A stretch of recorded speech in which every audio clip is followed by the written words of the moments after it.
আসসালামু আলাইকুম, স্বাগতম জানাচ্ছি বিবিসি নিউজ আন্তর্জাতিক সংবাদে। শুরুতেই সংবাদ শিরোনাম, এরপর বিস্তারিত। ইরান যুদ্ধ পুনরায় শুরুর প্রস্তুতি ইসরায়েলের। ট্রাম্পকে থামানোর প্রস্তাব আবারও বাতিল। ইরানি স্পিকারের সঙ্গে বৈঠক করলেন পাকিস্তানের সেনাপ্রধান। 18 মাসের জন্য বন্ধ হতে যাচ্ছে বুর্জ আল আরব। আপনি যদি ইসরায়েলের ধ্বংস চান এবং মুসলিমদের পাশে থাকেন, তাহলে ভিডিওতে লাইক করে চ্যানেলটি অবশ্যই সাবস্ক্রাইব করে দিবেন এবং আপনার মূল্যবান মতামত অবশ্যই কমেন্টে লিখে জানিয়ে দিবেন। ইরান যুদ্ধ পুনরায় শুরুর প্রস্তুতি ইসরায়েলের।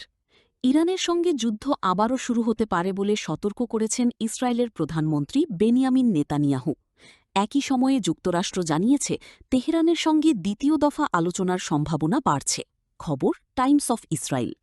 বৃহস্পতিবার ১৬ এপ্রিল মার্কিন কর্মকর্তারা জানিয়েছেন পাকিস্তানে আবারও যুক্তরাষ্ট্র ইরান বৈঠক আয়োজনের বিষয়ে আলোচনা চলছে এবং একটি চুক্তিতে পৌঁছানো সম্ভব বলে তারা আশাবাদী। এদিকে বুধবার একটি পাকিস্তানি প্রতিনিধি দল তেহরানে পৌঁছে ইসলামাবাদে হওয়া আগের বৈঠকের ধারাবাহিকতা নিয়ে আলোচনা করেছে।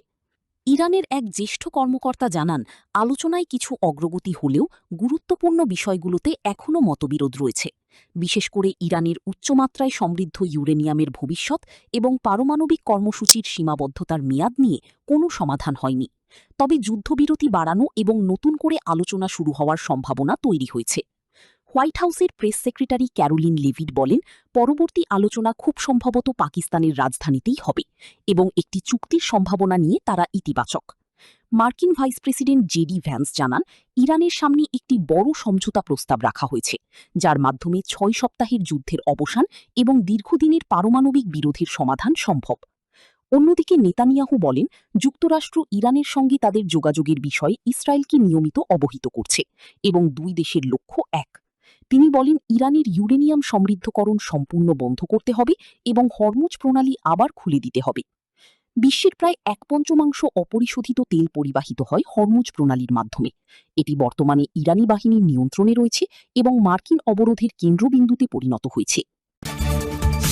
ট্রাম্পকে থামানোর প্রস্তাব আবারও বাতিল। মার্কিন সিনেটে ডোনাল্ড ট্রাম্পের ইরান যুদ্ধের ক্ষমতা সীমিত করার চেষ্টা আবারও ব্যর্থ হয়েছে। বুধবার সিনেটে ভোটাভুটিতে প্রস্তাবের পক্ষে ৪৭ জন সিনেটর ভোট দেন, বিপক্ষে পড়ে ৫২ ভোট। ১০০ সদস্যের সিনেটে ভোটদানে বিরত ছিলেন একজন সিনেটর। এ নিয়ে চতুর্থবার সিনেটে ট্রাম্পের যুদ্ধ ক্ষমতা কমানোর চেষ্টা ব্যর্থ হল। ডেমোক্র্যাটদের এই উদ্যোগের লক্ষ্য কংগ্রেসের অনুমোদন না পাওয়া পর্যন্ত ইরানে সামরিক অভিযান বন্ধ রাখা। আইন প্রণেতারা জানিয়েছেন তারা এই প্রস্তাব প্রতি সপ্তাহেই উত্থাপন করবেন। গত সপ্তাহে যুক্তরাষ্ট্র ও ইরানের মধ্যে ২ সপ্তাহের যুদ্ধবিরতি চুক্তির পর এটি ছিল প্রথম ভোট।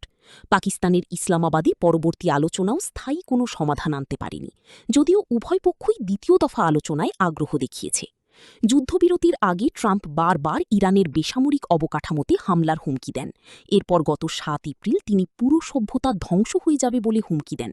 সেটির কংগ্রেসের পক্ষ থেকে তার ক্ষমতা সীমিত করার দাবি আরও জোরালো হয়। তবে বুধবারও ব্যর্থ হয়েছে। প্রস্তাবের সমর্থকদের দাবি, ২৮ ফেব্রুয়ারি ইসরায়েলের সঙ্গে যৌথভাবে যুদ্ধ শুরু করে ট্রাম্প সাংবিধানিক ক্ষমতার বাইরে গেছেন। মার্কিন সংবিধান অনুযায়ী যুদ্ধ ঘোষণা করার ক্ষমতা কংগ্রেসের, আর প্রেসিডেন্ট শুধুমাত্র তাৎক্ষণিক আত্মরক্ষার ক্ষেত্রে একতরফাভাবে সামরিক অভিযান চালাতে পারেন। অন্যদিকে ট্রাম্প প্রশাসন যুদ্ধের পক্ষে বিভিন্ন যুক্তি দিয়েছে। তাদের দাবি, ১৯৭৯ সালের ইসলামী বিপ্লবের পর থেকে ইরানের কর্মকাণ্ড যুক্তরাষ্ট্রের জন্য তাৎক্ষণিক হুমকি তৈরি করেছে।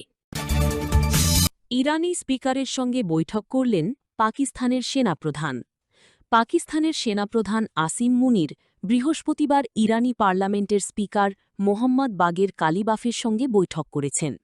তবে দুই পক্ষের বৈঠকের বিস্তারিত কোনো তথ্য এখনও প্রকাশ করা হয়নি।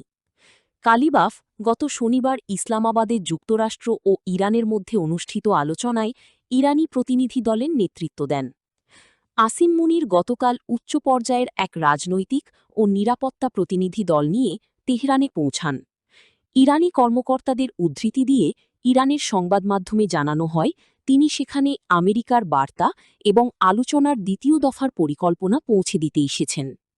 সফরের অংশ হিসেবে তিনি ইরানের পররাষ্ট্রমন্ত্রী আব্বাস আরাঘচির সঙ্গেও বৈঠক করেছেন। 18 মাসের জন্য বন্ধ হতে যাচ্ছে বুর্জ আল আরব মধ্যপ্রাচ্যে। মধ্যপ্রাচ্যের চলমান সংকটে বড় ক্ষতির মুখে পড়তে যাচ্ছে বুর্জ আল আরব। দুবাইয়ের বিখ্যাত এই হোটেলটিতে ব্যাপক হারে পর্যটন কমে গেছে, তাই হোটেলটি 18 মাসের জন্য বন্ধ করে দিচ্ছে কর্তৃপক্ষ। খবর মিডল ইস্ট আইয়ের। সম্প্রতি হোটেলের মালিক জুমিরাহ জানিয়েছে, এই সময়টি হোটেল সংস্কারে ব্যয় করা হবে। দীর্ঘদিনের প্রতীক্ষিত সংস্কার কাজ ধাপে ধাপে প্রায় 18 মাস ধরে চলবে। এই কাজের নেতৃত্ব দেবেন প্যারিসভিত্তিক অভ্যন্তরীণ স্থপতি ত্রিস্তান অয়ের।